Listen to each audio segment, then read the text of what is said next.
na nasa Facebook Live po at sa YouTube po.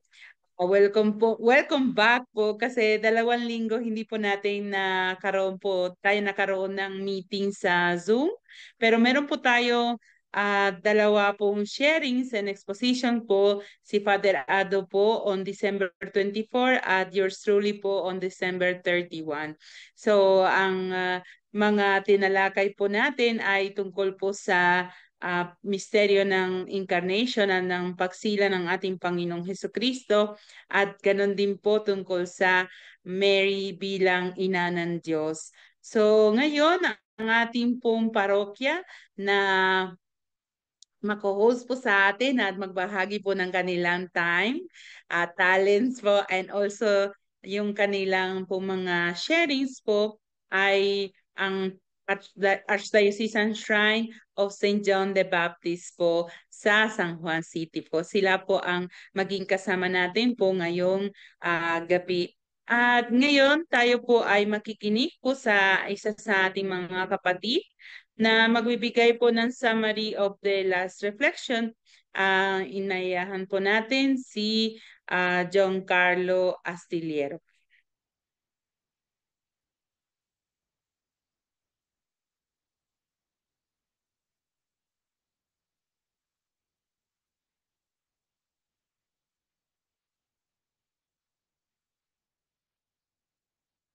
Parang wala po siya, no, mga kapatid. Sorry po. Sister Malu. Nakita po, wala pa po siya Sige. Sige po. So, habang naghihintay po tayo sa kanya, dahil po siya nag-prepare, let us start po, Brother Andrew po, sa ating opening prayer. So, andito naman, kanina pa, siya po yung early bird namin, si Sister Emma Lopez, no? Talaga very on time po siya. So, Sister Emma Lopez, kayo po muna, habang po tayo naghihintay kay Brother John Carlo po. So, tayo po ay mag-opening prayer po. Sister Emma?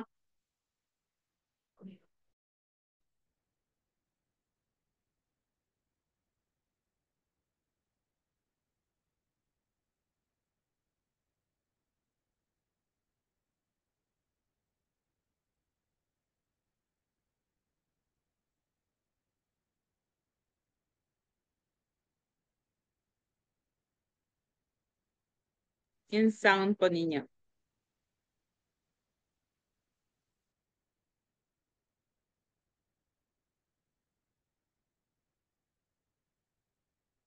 Ah,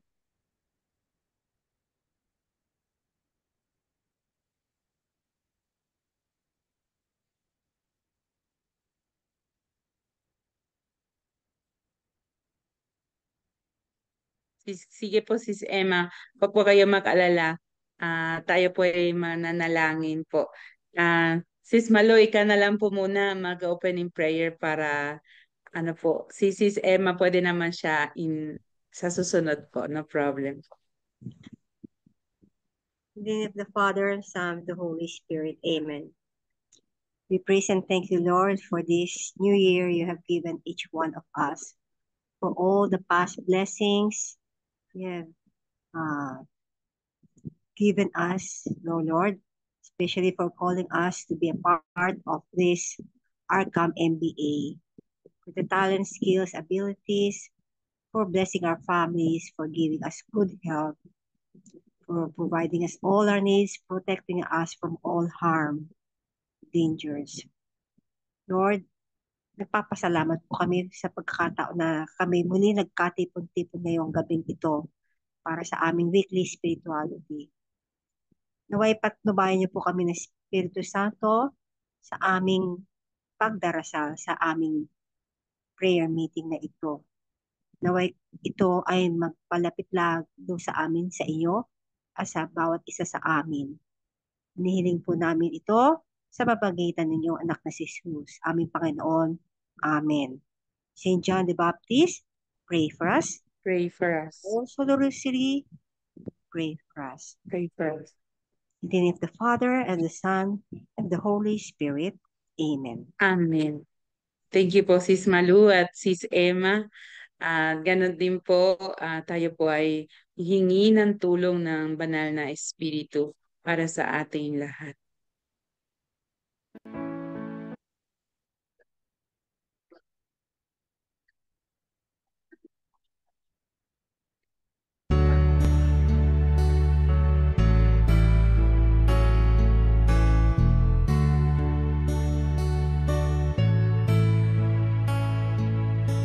Halina, Espiritu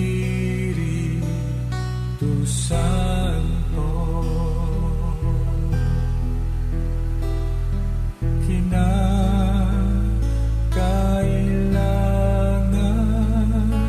kita.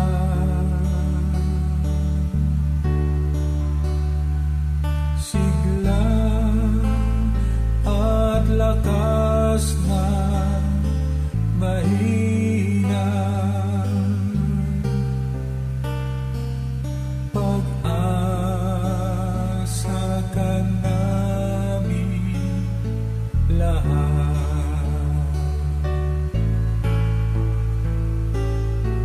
Halina, Espiritu Santo, kinakailangan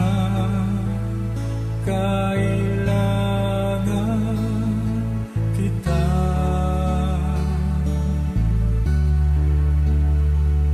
Sigla at lakas na mahina, pag-asa ka namin lahat.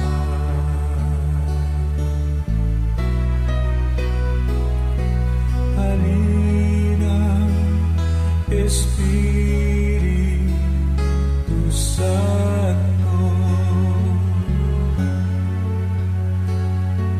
kinakailangan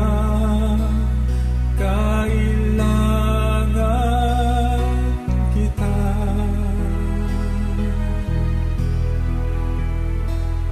Sigla at lakas na mahina, pag-asa ka namin lahat. Pag-asa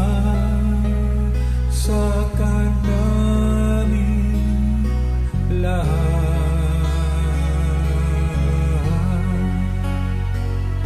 Pag-asa ka namin lahat.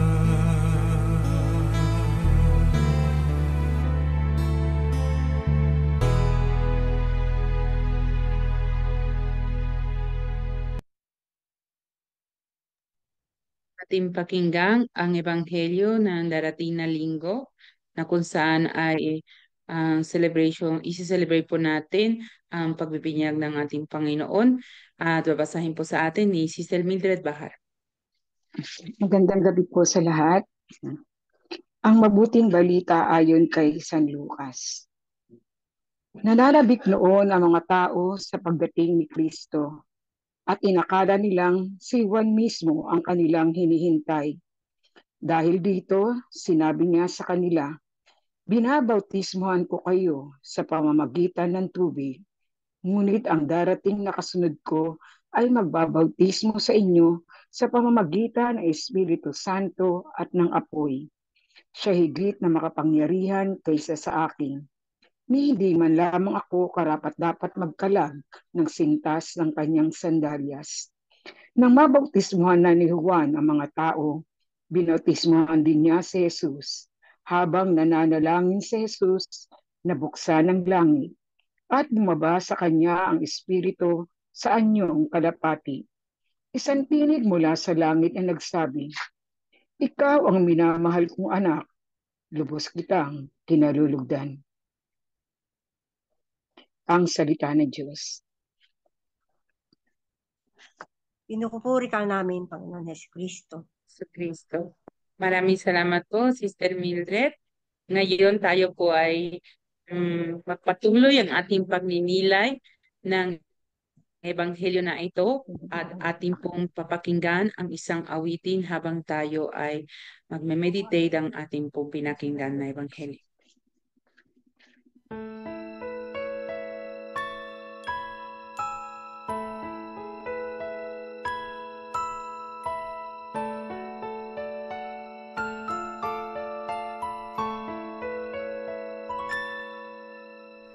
Breathe on me, breath of God, fill me with life anew, that I may love the things you love and do what you would do. Breathe on me, breath of God.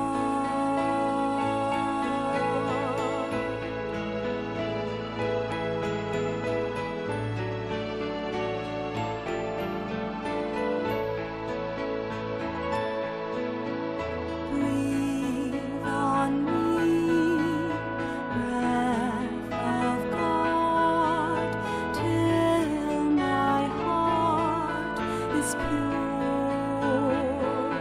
Until with you I have one will to live and to endure. Breathe on me, breath of God. Breathe on me, breath of God, my soul with praise refine,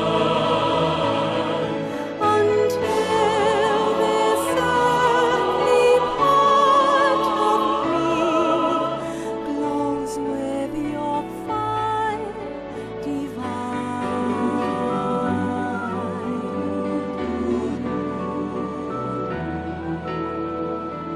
Breathe on me, breath of God, so I shall never die,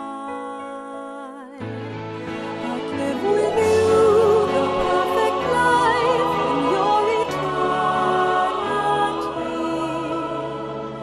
Breathe on me, breath of God.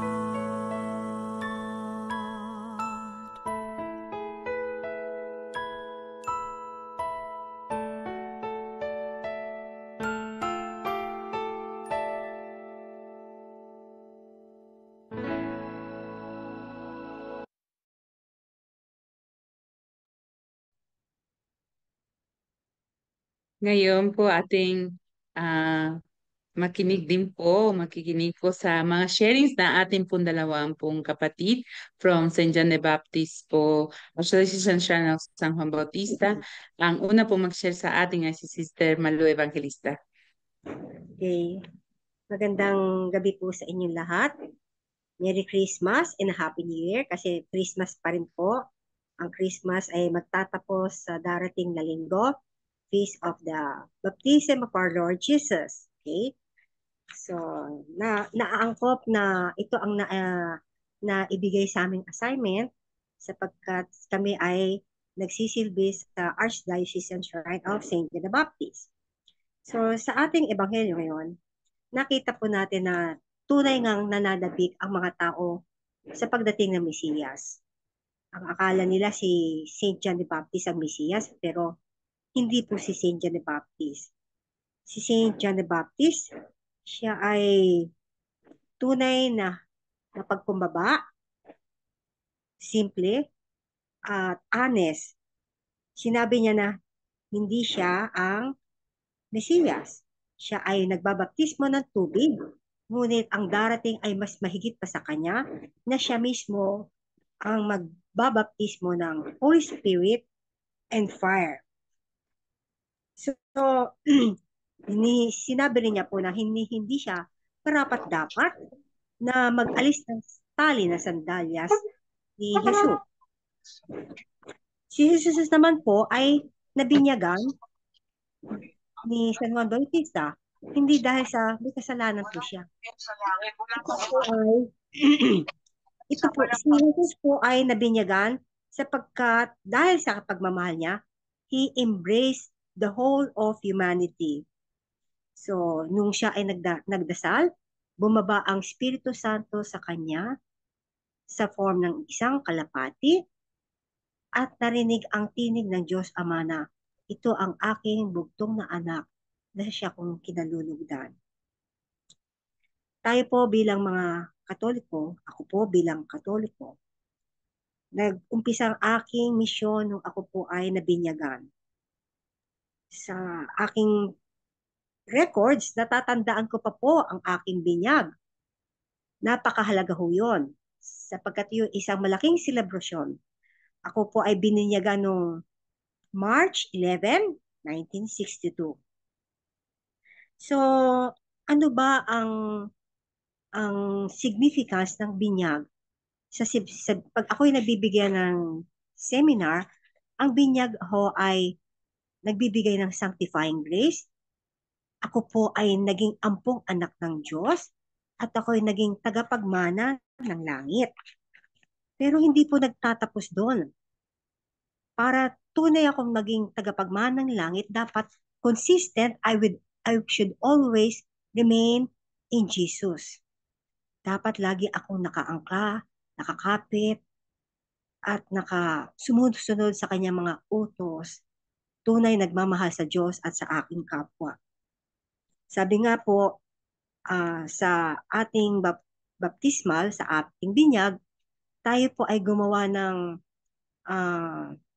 mga pangako. We should be faithful to the promises we have made in our baptism at dapat po natin i-renounce, itakwil si Satanas at ang kanyang mga masamang pang-aakit sa kasalanan. So bilang isang Katoliko, nararapat lang na patuloy akong gumawa ng kabutihan, magmahal ng tunay sa pamagitan ng pagsunod sa kanyang 10 utos na ito ay sinamaray sa loving God and loving my neighbors as I love myself. So paano ko nga ba minahal ang aking kapwa? Kadalasan, ang pagmamahal sa kapwa ay nasusukat o natetest o nasusubukan sa ating mga paligid, usually sa mga taong laging nating kasama at nakakasalamuha. Tulad ng aking pamilya. Last 2 years, hanggang ngayon po, ang madalas kong nakaka-inkwentro o nagiging challenge sa akin ay ang asawa ko pong 2 beses na na-stroke last 2 Christmas, na kung siya po ay nawala ng memory, parang isip bata, talagang lahat kami hindi niya kilala po. Ni 1+1 hindi niya alam, lahat ng colors, talagang loss of memory. So it is challenging for me kasi kailangan kong umintindi, magmahal, for better or for worse, for richer or for poorer, in sickness and in health, napakahirap. So ganyan po ang magmahal ng walang hinihintay na kapalit, magmahal ng tunay at wagas kahit sa hirap, na talagang pinagtiyagaan ko po siya na akayin, gabayan, pinagdadasal.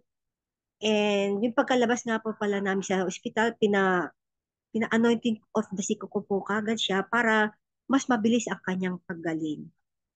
Napakahirap na makipag-usap sa kanya kasi nga loss of memory, kailangan ko maging mapagpasensya, umunawa. So sa awa naman ng Diyos, after 1.5 months, unti-unti pong nare-regain ang kanyang memory, nakakapagsalita, nakakapaglakad ng maayos, dahil din po sa tulong ng Diyos Tinulungan niya akong maging mapagpasensya, mapagmahal, mapagkunawa, at binigyan niya akong lakas para gabayan, suportahan siya sa lahat ng kanyang pangangailangan. Sa akin namang isa pang challenge ay aking mga estudyante na, na, na aking nakakaharap tuwing Lunes hanggang Biyernes na very challenging din kasi mga high school po sila. Mahirap kong i-control, pagsabihan ang mga ganong edad kasi ibang-iba na po talaga ang kanilang mindset, ibang-iba na ang kanilang environment, ibang-iba ang kanilang pag-iisip, ibang-iba ang kanilang focus. Kaya hirap na hirap po akong makuha ang atensyon nila kapag ako ay nag-discuss sa kanila. So ako po ay naging mapagpasensya. Hindi ko po sila sinisigawan o pinapagalitan o binubulyawan o kung ano man nang hihiya. Instead, ako po ay nagdasal sa Diyos, humingi ng awa at gabay. Paano ko makukuha, paano ko maaagaw ang atensyon nila para hindi sila matulog, para sila ay tunay na makinig habang ako ay nagdi-discuss. So dahil sa awa ng Diyos, binigyan rin naman ako ng strategiya kung paano mahikayat ang mga bata na makinig at maging cooperative kapag sila ay mag-examine, mag-quiz, magagawa ng assignment. So, ganun po ang mga nangyari sa mga nakalipas na buwan. Kailangan talaga ang pagmamahal ay tunay at wagas. Sabi nga, ang pagmamahal po ay nakaka-heal, nagbibigay lunas sa ating kapwa. Basta't ito'y tunay at wagas. Ang pagmamahal ay marunong umunawa katulad sa na ibanggit po sa Corinthians na love is patient, love is kind, love does not uh, put on wrong, hindi siya nagtatanim ng sama ng loob at marami pa pong iba. So, Opo. yan ang turo ng Panginoon po. Maraming salamat. Thank you po, Sis Malu. Ngayon, magpapatuloy po sa ating second share si Brother Alfred Guarino po. Good evening po, brother. Merry Christmas. Okay lang po ba yung audio ko? Medyo mahina lang po ng konti. Baka pwede niyo pong Okay. Ginagamit ko lang po kasi yung aking headset po. But anyway, magandang gabi po at kagaya nga din po ng sabi ni Sister Malu at ni po din Sister na isang maligayang Pasko pa rin po at Happy New Year to each and every one of us. Napapag-usapan din lang naman din po natin yung topic ng tungkol sa baptism. Nais ko po sanang i-share sa grupo ay yung kakaibang baptism. Bagaman kagaya din po Sister Malu, ako po ay dinilagan sa fiesta ng St. John the Baptist, June 24 po, sa isang malapit na parokya sa amin na nasa Santa Mesa. Ito po yung Sacred Heart Parish, malapit sa may Stop and Shop. At ang pangalawang experience ko po ng baptism ay yun po bang tinatawag nilang baptism in the Holy Spirit sa isang Catholic Charismatic Community. Yung tawag nga po nila na Life in the Spirit Seminar. Para po sa akin, ito po yung pangalawang meaningful na baptism sa aking buhay. Ito po ay nangyari noong November 30 of 1997. Mamaya po ay idudugtong ko dito yung sinabi ni Jesus Christ, Nicodemus, sa Gospel of John chapter 3 na tungkol nga po dun sa sinasabi you must be born from above. O sabi nga ng mga born again, you must be born again sa ibang salin ng mga edisyon ng Biblia. Balikan ko po yung aking pangalawang experience ng baptism. Ano po? Ito po kasi yung talagang masasabi ko na nagkaroon po ako ng isang 180 degrees turn sa aking buhay. Linggil po sa kaalaman ng lahat. Ako po ay, maliban ni Sister Mildred po pala, ni Ate Mildred na nandito rin. Ako po ay nagkaroon talaga ng isang rock bottom na buhay po. At sa pamamagitan po itong pangalawang experience ng baptism in the Holy Spirit, ay masasabi ko po at kasama din po si Ate Mildred na nakita nagkaroon ng pagbabago sa aking buhay. No, at ako po ngayon ay pamilyadong tao na simula po noong 1997, doon ko po nakita ang aking tabiyak ng buhay. At December of 2000, nasal po kami. Ngayon po, fast forward po doon sa sinasabi kong born again experience. Kasi po, kami po mag-asawa, simula po noong 2010, ay nagkaroon ng experience na mamuhay kasama ang mga born again sa pamamagitan po ng eskwelahan ng aking mga. At masasabi ko po na tinatanong ko sa sarili ko, ano kaya yung ibig sabihin nila ng born again? Ano kaya yun? At sa pamamagitan din po ng pagbabahagi ng isang sikat na Catholic lay teacher, ang sabi niya po, ang kanyang interpretasyon ng born above or born from above or born again experience, ay ito yung mga bagay na nangyayari sa buhay natin kung saan parang tayo ay nagkakaroon ng reboot sa ating mga buhay. O tayo ay biglang nabago. Ika nga, kagaya po nung aking pangalawang experience sa baptism in the Holy Spirit. At ang masasabi ko po ay doon ko mas lalong naiintindihan kung ano ang ibig sabihin ng you must be born from above or born again. Kaya po sa mga kaibigan ko born again, ang sabi ko po sa kanila, ako man din po ay born again Catholic. Yun lamang po, lahat ng papuri at parangal sa ating Panginoon. Yun lamang po. Thank you po. Maraming salamat po, Brother Alfred po na born again Catholic daw. Joke lang po. Maraming salamat for your sharing. And maraming salamat po sa parish ng Archdiocese Shrine of St. John the Baptist na yun po magpapatuloy po ng ating pong pag-aaral, pagninilay at pagdarasal with the Word of God through the exposition ng ating pong minamahal na direktor, si Father Adonis Saclolo. Good evening po, Father.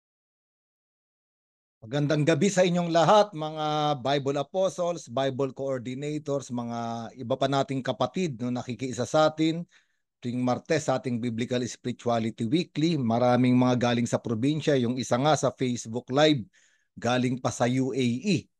At napakaganda itong mission natin, mga parokya, mga Bible Apostles Coordinators, nagbabahaginan tayo dahil hindi lang naman tayo ang naaabot ng salita ng Diyos, kung hindi yung maraming mga kapatid natin na nasa malayo, karamihan sa kanila ay pagod, nag-iisa, ang konsolasyon nila ay ang salita ng Diyos. No? Kaya nga para tayong vessel lang, no? Padaluyan ng biyaya ng Diyos no? Para sa marami nating kapatid. No? Kaya po, napakagandang magsimula umuli tayo ngayon 2025 sa ating mission. No? Nung huli po tayong nagkita ay abala tayong lahat, ngunit nabigyan ng pagkakataon na magkaroon tayo ng Christmas celebration na napakasaya. No? At naway yung kasayahan na yun ay baon pa rin natin hanggang ngayon, sapagkat sabi nga ni Pope Francis, napakagandang magbahagi ng salita ng Diyos kung ikaw ay maligaya. No? Kasi raw wala naman daw maniniwala sa atin, nagbabahagi tayo ng mabuting balita na nakasimangot, sabi ni Pope Francis. No? At ito nga yung palaging biyaya sa atin, kaya nga tinawag na mabuting balita dahil mabuti naman talaga. No? Ngayon pinagdiriwang natin itong solemnity no, ng Baptism of the Lord na napakaganda sapagkat, ayun nga, sabi nga ni Sister Malu kanina, ito na yung pagtatapos ng Christmas season sa linggo. Ibig sabihin, itong mga araw na ito ay Pasko pa rin. No? Kaya pwede pa kayong magdiwang ng Kapaskuhan, pwede pang mag-Christmas party, magbigay ng regalo, tumanggap ng regalo, pwede pa po. No? Hanggang sa linggo. Pero maganda dahil ang baptism of the Lord o ang pagbibinyag sa Panginoon para siyang bridge o tulay dahil ihahatid niya tayo sa karaniwang panahon. No? At maganda yon, no? Dahil yung konteksto ng Ebanghelyo ay pagbibinyag ni Juan Bautista kay Jesus at pagkatapos nun sa Synoptic Gospels, Matthew, Mark, Luke, si Juan Bautista ay aarestuhin na at yung pagbibinyag kay Jesus ay tanda na ng pagsisimula ng kanyang ministeryo. No?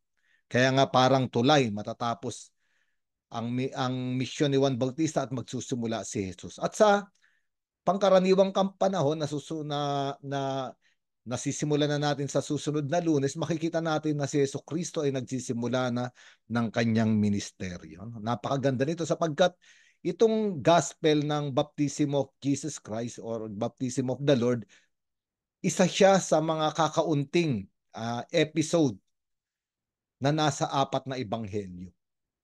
Kasi yung ibang episode sa isang ebanghelyo ay wala sa ibang ebanghelyo, pero itong baptism of the Lord ay nandun ang 4, no? At napakaganda nito. No? At dito lang isa ito sa mga ebanghelyo na present o naroon yung Santissima Trinidad, no? Makikita natin dito si Jesucristo, ang ikalawang persona, yung Ama na nagsalita, no? Nung bumukas ang langit, at yung Espiritu Santong bumaba, no, katulad ng kalapate. No, kaya nga hindi talaga malayo ng pagnilayan natin sa ebanghelyong ito yung binyag na ating tinanggap, no? Kasi tandaan ninyo, 'di ba, nung bininyagan tayo, sinabi yung ating pangalan at bininyagan tayo, no, sa ngalan ng Ama at ng Anak at ng Espiritu Santo. Kaya nga napakaganda at napakalalim nitong ebanghelyong ito. Maring hindi natin mapag-usapan ng lahat, pero ating pagnilayan ang mga kaya nating pag-usapan, no?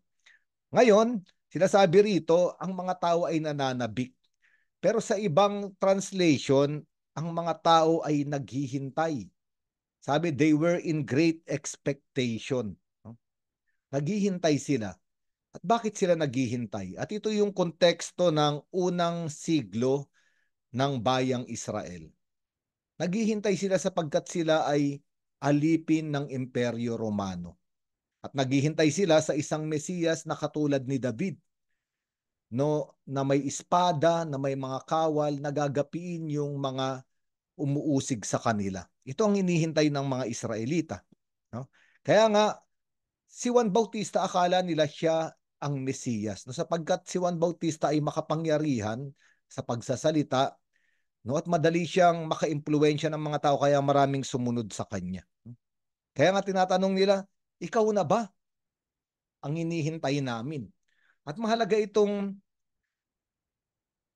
unang talata na ito sapagkat ngayon ay tinatanong din tayo ng Diyos, ano bang Mesiyas ang hinihintay natin?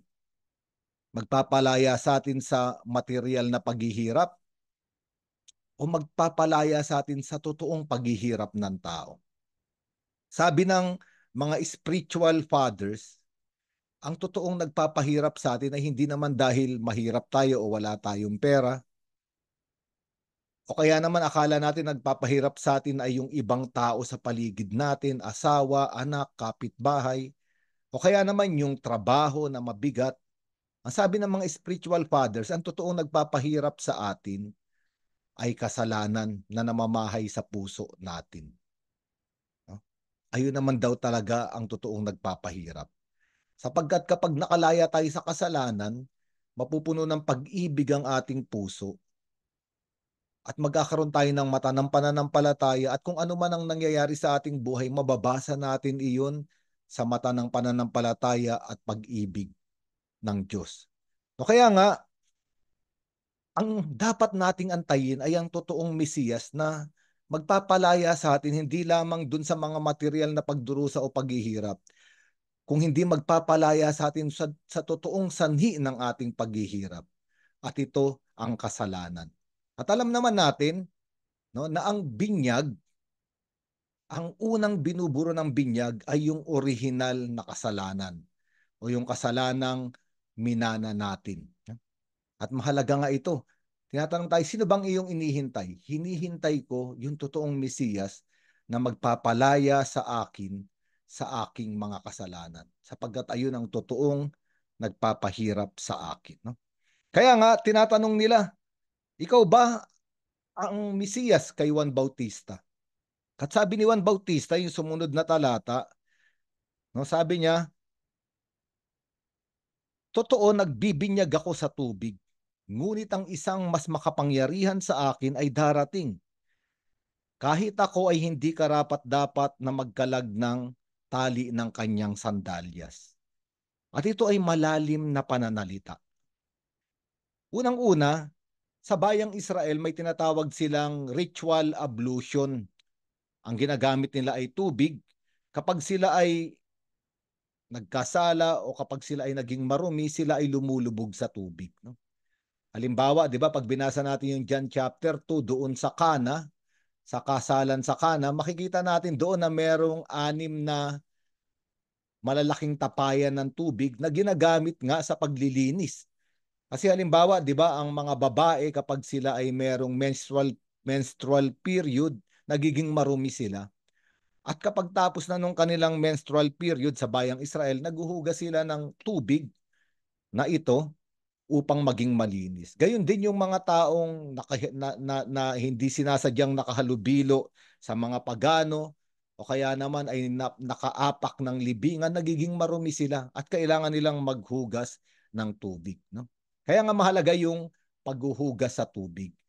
Ngunit ang kaibahan ng ginagawa ni Juan Bautista ay hindi lamang paghuhugas dahil naging marumi ang tao, no, sa kanilang tradisyon, kung hindi pagbibinyag sa tubig para panawagan na magsisi ang mga tao. At ayun na naman, bakit pagsisisi? No, sapagkat ang tao nga ay nagkasala. At alam naman natin ang kahulugan ng kasalanan ay paglayo sa Diyos. No? Kaya nga, ang paanyaya ng tubig sa binyag ni Juan ay magsisi. Ibig sabihin, kapag lumubog ka sa tubig sa binyag ni Juan, pinapakita mo na ikaw ay nagsisisi at nais mong magbalik sa Diyos. No? Ang tawag nga rito ay baptism of repentance. Ngunit katulad nga nung sinabi ng ibang mga nag-aral, may kulang pa rin. No? Kasi ang magpapabinyag kay Juan ay nagsisisi. Ngunit kailangan pa ng isang binyag. Yung isang binyag na tatanggap sa nagsisisi at magpapatawad sa kanyang kasalanan. At alam naman natin na ito nga yung binyag na dala-dala ni Hesukristo. Kaya nga sabi ni Juan, mas makapangyarihan sa akin yung darating pagkatapos ko. Tinatanggap ko ang inyong pagsisisi, parang sinasabi ni Juan Bautista, ngunit ang magbibigay ng kapatawaran at maglilinis sa inyo sa kasalanan ay hindi ako, kung hindi ang Mesiyas. At maganda yung salitang sinabi rito ni Juan Bautista. Sabi niya, hindi nga ako karapat dapat magkalag ng tali ng kanyang sandalyas. At itong pagkakalag ng tali ng sandalyas ay gawain ng pinakamababang alipin sa bayang Israel. Ang mga Panginoon sa bayang Israel ay may mga alipin at yung mga alipin nila kapag galing sila sa paglalakbay ang nagkakalag ng kanilang mga sandalyas at huhugasan yung kanilang mga paa.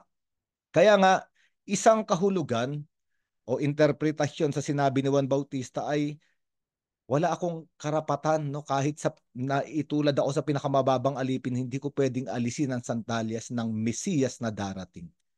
No? Sinabi ni Juan Bautista. No?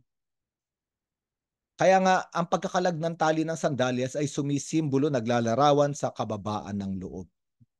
Ngunit, may mas malalim na kahulugan ito, mga kapatid, no? Sapagkat ang pagkakalag ng sandalyas at pagkuha ng sandalyas sa isang tao ay simbolo ng kasal. Magugulat tayo, simbolo ng kasal. Bakit simbolo ng kasal, no? Kapag nagbabasa tayo ng Lumang Tipan, isang magandang aklat doon ay yung aklat ni Ruth. No? Alam natin yung aklat ni Ruth sapagkat si Ruth ay ninuno ni Jesus. Si Ruth ay Moabita at nung namatay yung kanyang asawa, sumama siya sa kanyang biyanan, si Naomi, sa bayang Israel. Ngayon, ang bayang Israel ay may tinatawag na levirate law. Ano ba yung levirate law? No? Kung babasahin natin yung Deuteronomy chapter 25, kung kaya ninyong magsulat, sana maisulat ninyo para mabalikan ninyo itong pinag-uusapan natin. Sa Deuteronomy 25, nakalagay doon yung levirate law. Yung levirate galing sa salitang levir. Sa Latin na levir, ang ibig sabihin, brother-in-law o bayaw. No? Sa Hebreo, ang tawag ay shoshbin. No? Pero tinawag na levirate law sa English dahil nga ito'y batas para sa kapatid na lalaki, no? Nung lalaking nagpakasal sa isang babae. Sa Deuteronomy chapter 25, malinaw doon na kapag namatay yung lalaking ikinasal sa isang babae, katungkulan, obligasyon nung bayaw, nung babae o yung kapatid nung lalaking namatay na kunin yung babae. Maganda ito.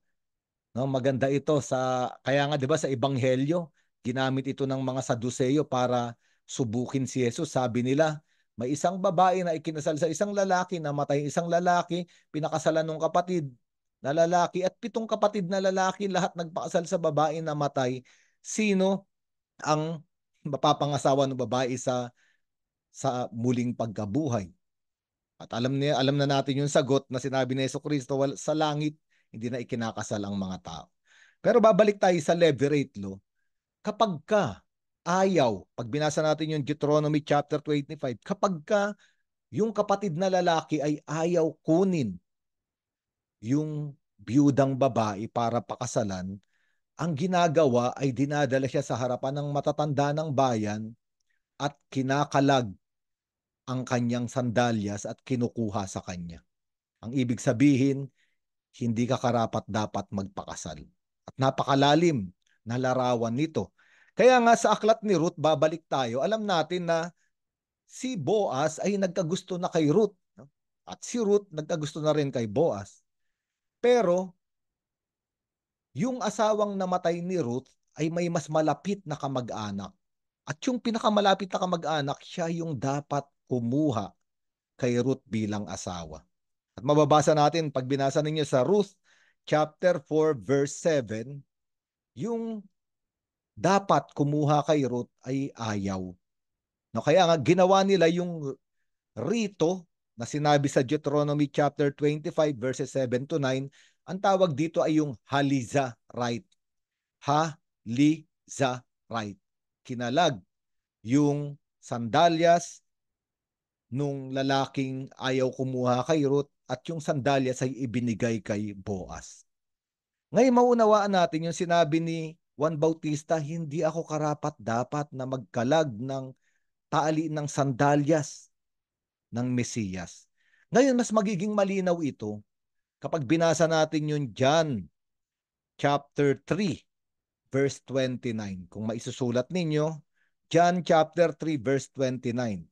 O kung gusto nyong isama yung 27, 28, 29, sabi ron ni Juan Bautista, hindi ako ang Kristo, hindi ako ang Mesiyas. Sabi niya, sapagkat ang lalaking ikakasal ang nagmamay-ari sa babaeng ikakasal. At ang kaibigan o yung best man ay masaya na kapag ka narinig niya na ang tinig ng lalaking ikakasal. Parang sinasabi ni Juan Bautista, hindi ako ang lalaking ikakasal, hindi ako ang Mesiyas. Ako ang kaibigan ng lalaking ikakasal at masaya na ako kapag narinig ko ang tinig ng lalaking ikakasal. At sinasabi ni Juan Bautista na si Jesucristo yung tunay na lalaking ikakasal. Hindi ko dapat alisin sa kanya ang sandalyas. Siya ang nagmamay-ari ng babaeng papakasalan. At sino ba ang babaeng papakasalan na sinasabi rito ni Juan Bautista? Ito ang sangkatauhan. At alam natin na ang kasal ay pag-iisang katawan o pagiging isa. Kaya nga dito sa pinagninilayang nating ebanghelyo na binyag ng Panginoong Jesucristo, makikita natin na si Jesucristo ay pumila dito sa sangkatauhang nais magsisi dahil sa kasalanan. Hindi siya nangimi, hindi siya nahiya, nakiisa siya sa tao. kahit wala siyang kasalanan. Ang ibig sabihin, gusto niyang kunin sa kanyang sarili ang sangkatauhan, gusto niyang kunin sa kanyang sarili ang kasalanan. At ito nga ang kahulugan ng binyag. Ito yung ibinibigay sa atin ng Panginoon. Gustong kunin ni Jesucristo sa atin yung totoong kalaban, yung totoong nagpapahirap sa atin. At ito ang kasalanan, no? Ngayon, pagkatapos noon, sabi ni Juan Bautista, siya ay darating para magbinyag ng Espiritu Santo at apoy. No?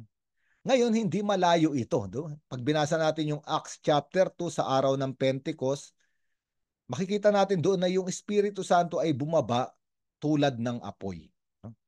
Kaya hindi malayo na bibinyagan kayo ng Espiritu Santo at ng apoy. Ngayon, ang isang simbolismo ng apoy ay to purify, no? Para dalisayin. Kaya nga sa ating binyag, napupurify ang tao.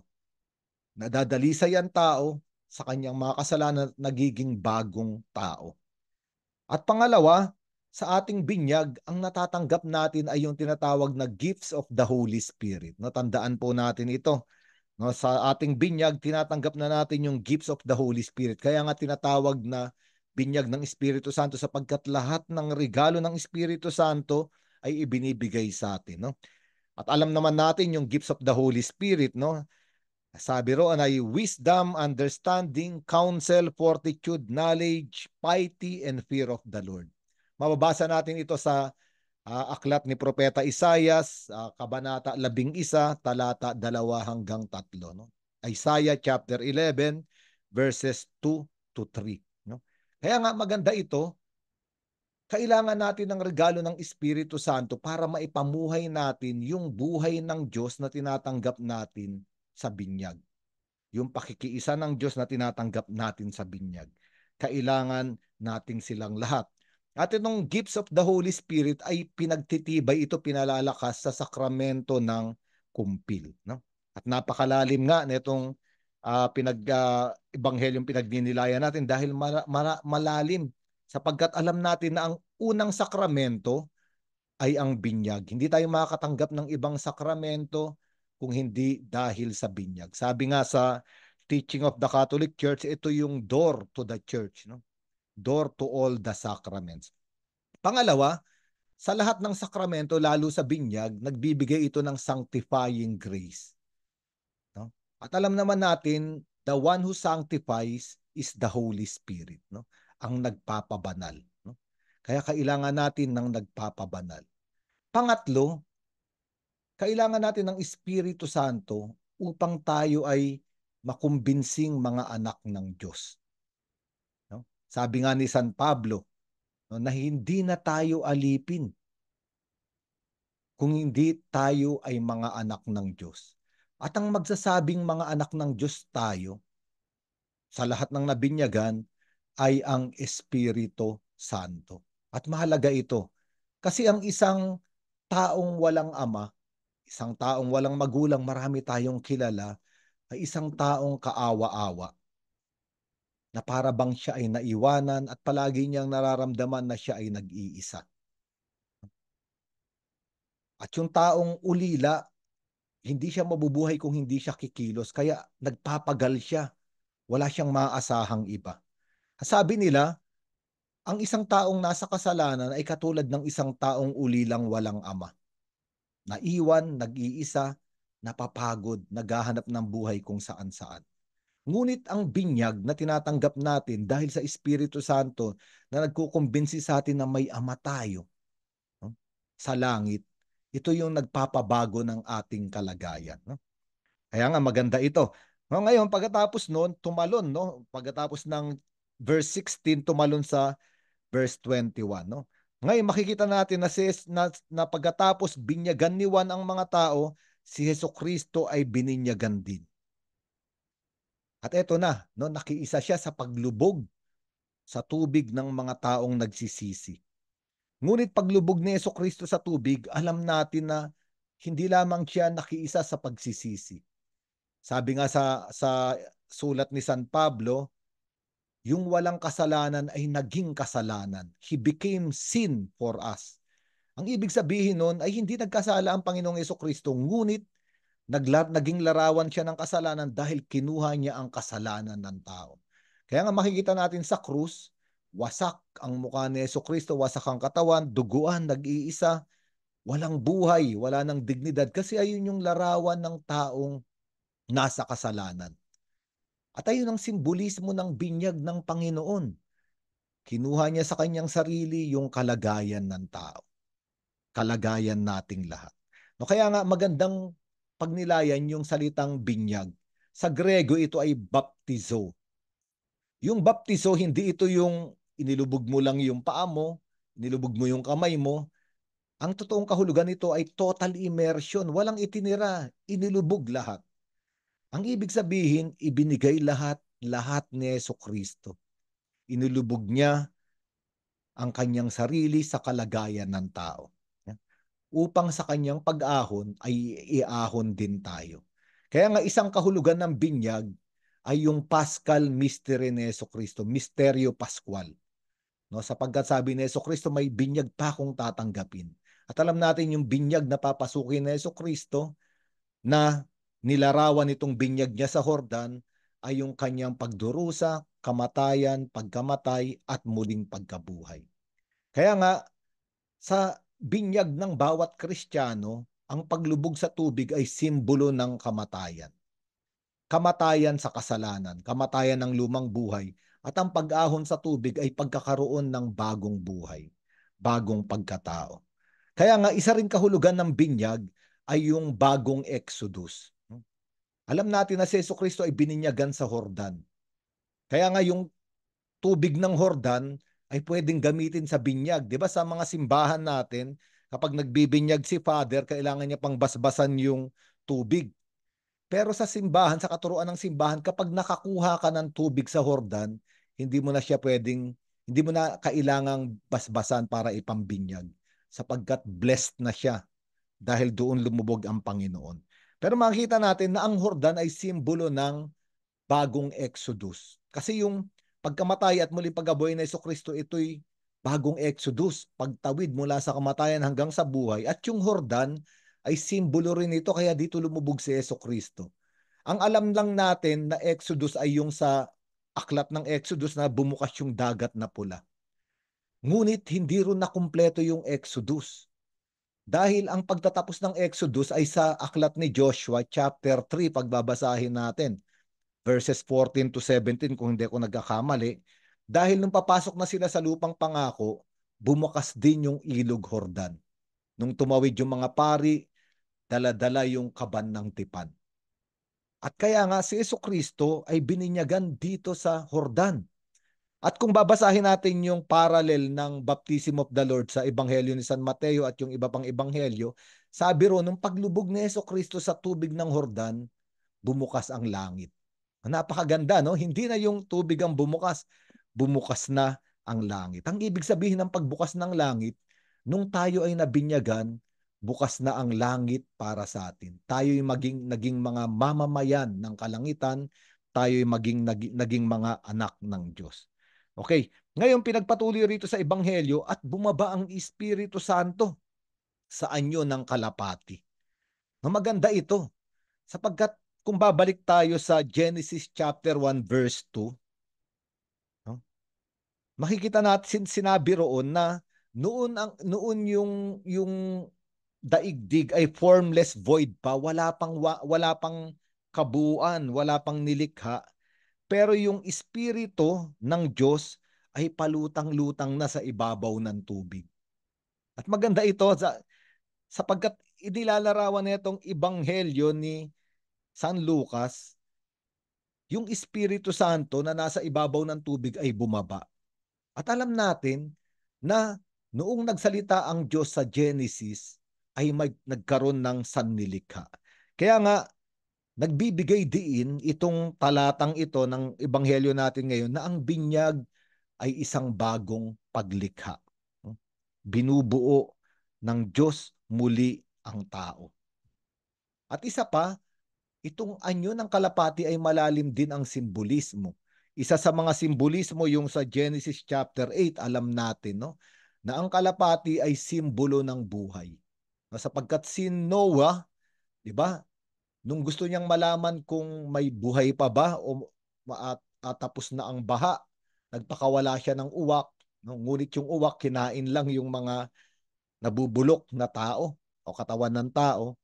Ang pangalawang pinakawalan niya ay ang kalapati.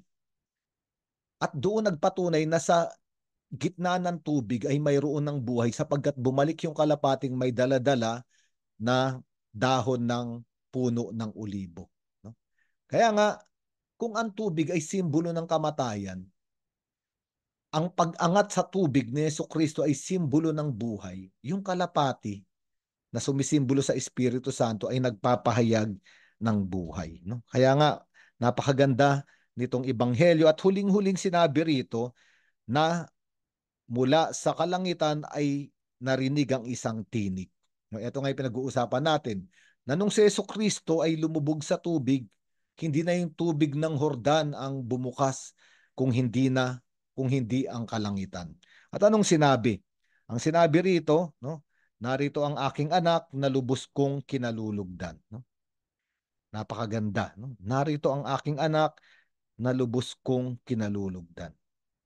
No? Sa ibang translation, ikaw ang aking anak, ikaw ay aking kinalulugdan. At ito rin ang nangyayari sa atin sa pagtanggap natin sa binyag. Sinasabi sa atin ng Panginoon, ng Diyos, ikaw ay aking anak, ikaw ay aking kinalulugdan. Kaya nga itong ebanghelyong ito ay konsolasyon sa ating lahat, no?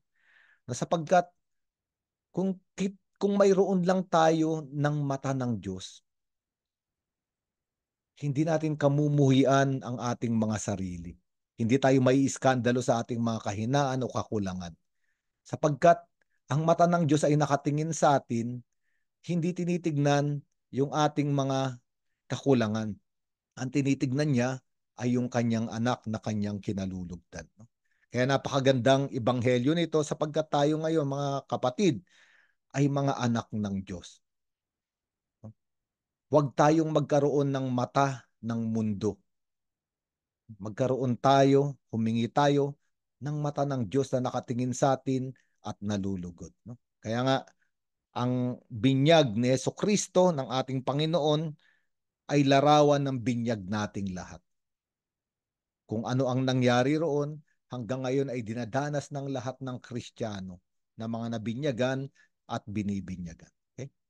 Sige sister, ngayon maaari tayong magtaas ng panalangin. Kung sino man sa ating mga kapatid, no, nandito sa Zoom, nais magtaas ng panalangin, mag-unmute kayo at bilang isang simbahan, no, itataas natin ang inyong panalangin sa ating Panginoon.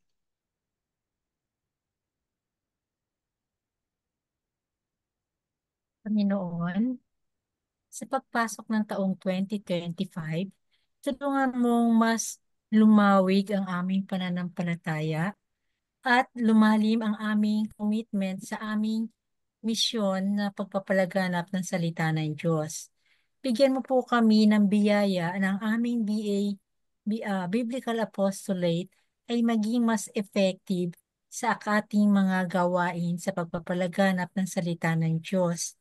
Bigyan mo rin po kami ng kalayaan sa aming kasalanan nang kami ay maging karapat-dapat sa mga gawain na ito. Panalangin natin sa Panginoon. Panginoon, dinggin mo ang aming panalangin. Aming panalangin.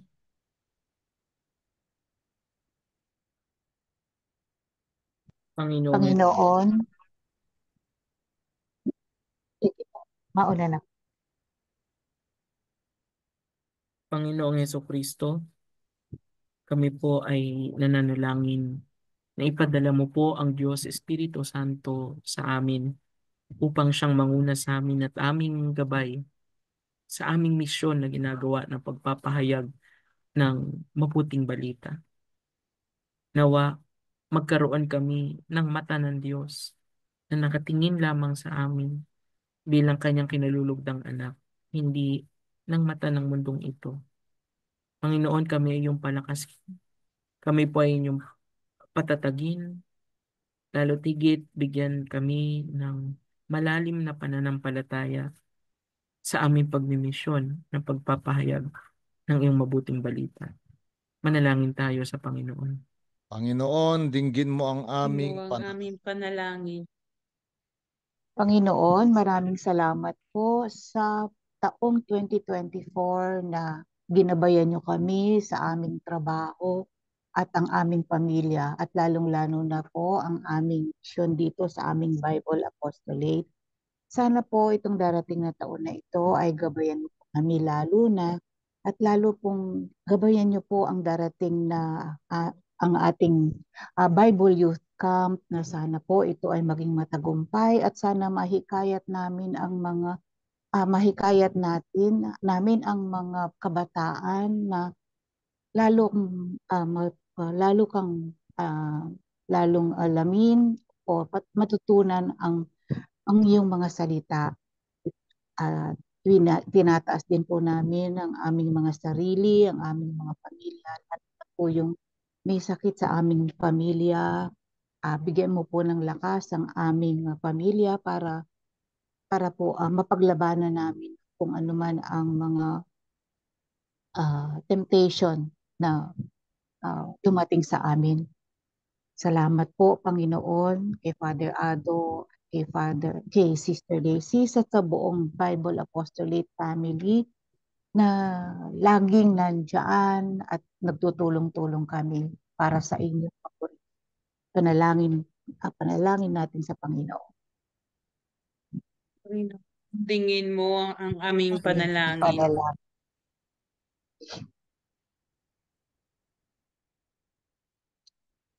Tanggapin natin ang mga panalangin ito sa panalangin itinuro sa atin ng Panginoon. Ama namin, sumasalangit ka, sambahin ang ngalan mo.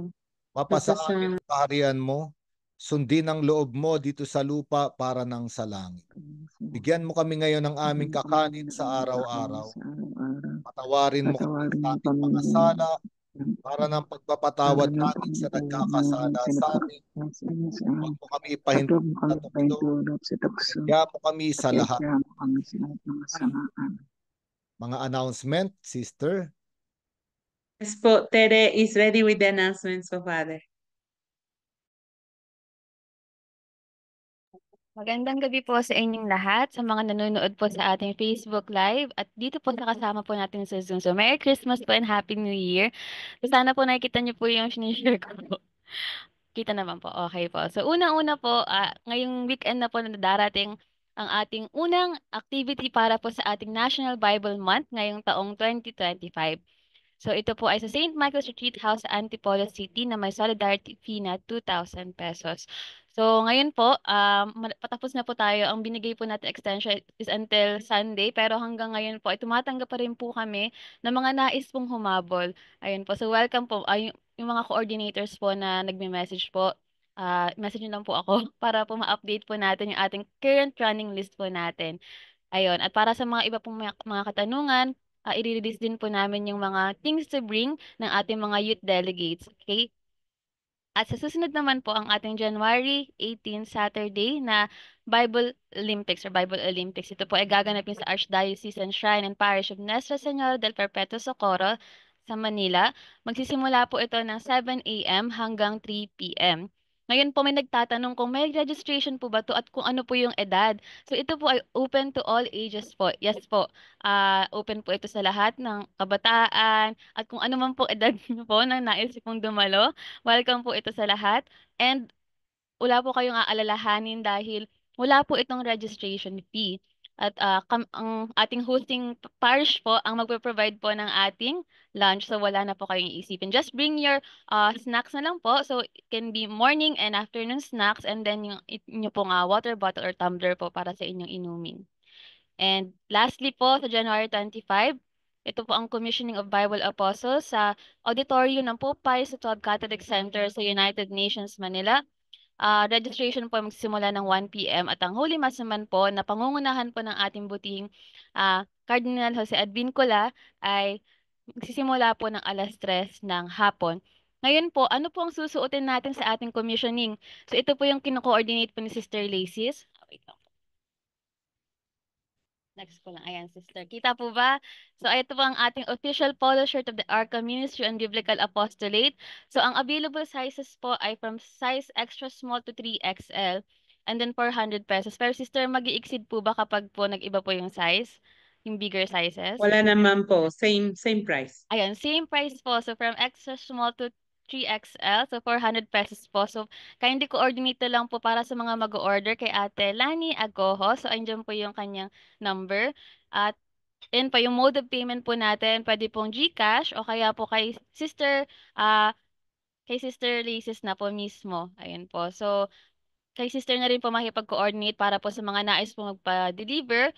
Send your proof of payment and complete address, name, and phone number. So, balikan ko lang po ulit. Ang atin pong, di ba po meron po tayong monthly formation every month, yon. So, para po ngayong National Bible Month, ito po ay sa January 18. So, ito yung Bible Olympics po. So, open po ito sa lahat at inaasahan po namin, lalo na po yung mga coordinators na ime-message po namin para po sa mga groupings po, sa mga tribes na maglalaro po para sa araw na ito. Sana po maasahan po namin ang inyong cooperation. Ayun lang po, may additional po sila sister at si father. Ayun po. Salamat po. Ako naman po, regarding po sa youth camp, meron po tayong mga parokya na minsan nahihirapan no po sa mga funds no. So pwede po namang i-contact niyo po ako. Gawa po tayo ng paraan. Meron po mga sponsors na gusto po makakatulong sa mga kabataan na mag-a-attend. So sana po yung iba mga parokya na nagdadalawang isip at meron mga kabataan na kailangan po ma-attend. So please let us know po so we can add them to our list. Regarding po sa Bible Olympics, it will be very, very nice if all of us we are there po. As sabi po ni Tere, wala naman pong kailangan. Kailangan po namin na lang yung registration number ninyo. Ibig sabihin kung ilan po from your parish will attend. Dahil igugropin po namin kayo, i-assign po namin ang inyong pong grupo at dahil meron kayo ihahanda, meron po kayo mga babasahin at meron po kayong ipe-prepare po na cheering for the cheering contest, no? So it will be a fun-filled activity but also full of learnings po and camaraderie po. So sana po attend po tayong lahat. Father Ado po. Okay, sister. Gusto ko lang bigyan ng diin yung sinabi ni sister. No, kasi may mga mahigit 50 na yung ating attendees para sa youth camp. No? Pero gusto kong linawin yung sinabi ko nung mga nakaraang buwan. Ang target talaga natin, of course, yung mga youth na magiging part ng ating biblical apostolate, mapoform sila sa scriptures. Pero particularly dahil Jubilee of Hope, katulad nung sinabi ko nung December, yung Christmas celebration natin, maghanap tayo ng mga kabataan na kahit hindi pa member ng kahit anong organisasyon. No? Lalo na yung mga kilala ninyo na depressed, galing sa broken family, no? Yung mga nalilito, yung mga kabataang may problema. No? Ito yung target din natin, sila rin yung mission natin, no? na kung may kilala kayo kahit kasi yung iba kaya pala na ngayon ko lang nalaman kaya pala nahirapan dahil dumaan pa sa PYM. Ay medyo magulo nga po kasi yung PYM gumawa rin sila ng kanilang sariling youth camp, no? Pero yung Bible Youth Camp po pa every January ay project po talaga ng Ministry on Biblical Apostolate. Pero anyway, hindi naman tayo nakikipag-kompetisyon, pero ang gusto ko lang bigyan din sa lahat ng coordinators na narito, no, kung meron po kayong mga kilalang kabataan, pamangkin, kapitbahay, no, na concern kayo sa kanila, ito yung tamang pagkakataon na nabigyan sila ng pag-asa. No? Okay, marami pong mga parishes na nag-sponsor sa mga youth. Yung katulad dun yung sinabi ni Sister Laces, kung may mga parishes naman na nagdadalawang isip na maghanap o meron nang nasa isip na kabataan ngunit walang funds, tawagan niyo po si Sister Laces dahil pwede pong maghanap ng sponsor para sa kanila. Ang mahalaga po yung buhay ng ating mga kabataan. Ito po yung concern natin. Kaya Sana po bukas, Huwebes, masabi nyo na kasi naghihintay na yung St. Michael's ng number natin. No? Ang kaiba rito sa ating youth camp ay punong-puno siya ng activities pero ng spirituality also. No? Ang gusto ko palagi sa youth camp, palaging merong confession. At malaking tulong ito sa mga kabataan. No? Kaya iimbita tayo ng mga pare, maraming pare, para magkaroon ng pagkakataon na makapagbukas yung mga kabataan natin. No? At araw-araw may misa at marami pa tayong gagawin. No? Kaya po may pagkakataon pa. No? Ito yung mission natin. No? Ngayon sa Bible Olympics naman po, magsisimula tayo ng Mass, 7 a.m. Ako po yung magmimisa. Magkikita-kita tayo ron and then magkakaroon na po ng mga activities. Sa hapon po may workshop.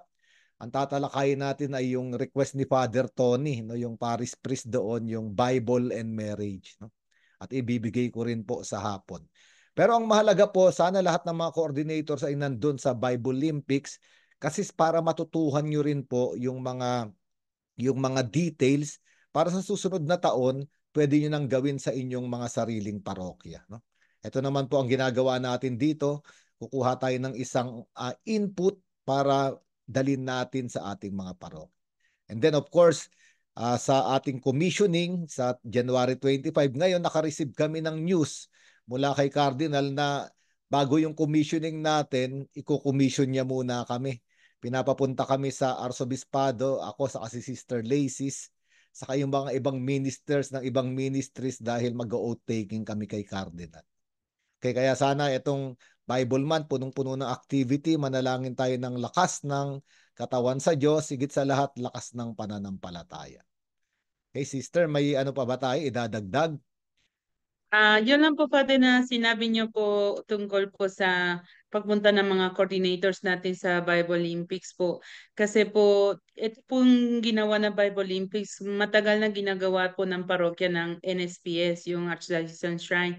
But only this time, no, like it became best practice po na ibigay po sa ibang parokya o sa ibang diocese. Pero first time na gagawin po natin as an Archdiocesan level. So magandang pong oportunidad para sa atin lahat para matutuhan natin po yung mga iba't ibang pamamaraan na pagbabahagi ng salita ng Diyos. Yun lang po, Father. Maraming salamat. Okay, sige. Kung wala na, bago tayo magbasbas, yung mga tanong ninyo, mga question, pwede nyo pong i-direct kay Tere o kay Sister Lacy's, no? And then magpo-post po sila nung mga kailangan, lalo na yung mga dadalin ng mga kabataan sa youth camp. No? Sana po yung mga under 18 na nasa inyo na yung parental consent. No? At kung sana yung mga coordinator per parish na ang mag-alala o mag-ayos, no, paano makakarating ng maayos yung mga kabataan sa St. Michael's, no? Mag-ayos po kayo, pwede kayo umarkila, gamitin niyo yung sasakyan ng parokya, sasakyan ni Father. No, kung may problema po sa pagpunta roon, i-contact niyo lang po si Tere at si Sister Lacy's. Sige po. Magkita-kita tayo sa susunod na Martes, no? Maraming pagdiriwang ngayon. No, siguro sa kapistahan ng Santo Niño, baka yung Santo Niño Tondo ang ma-assign ni Andrew. Okay. Yeah, pwede.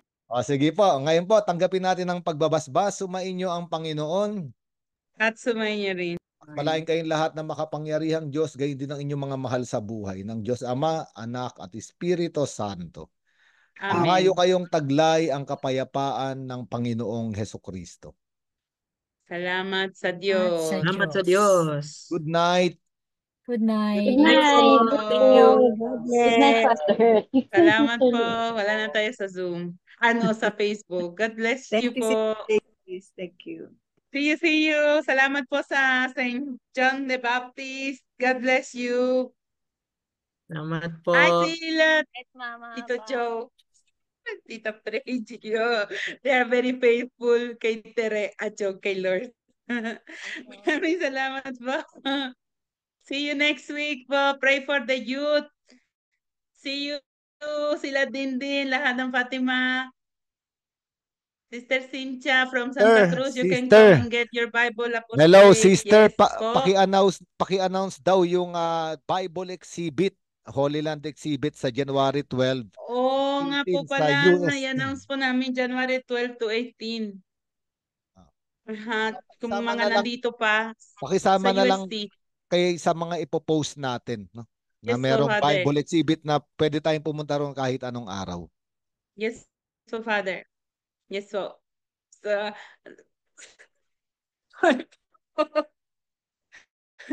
wala naman na lumagdag ang trabaho. Alis na po ako. Joke.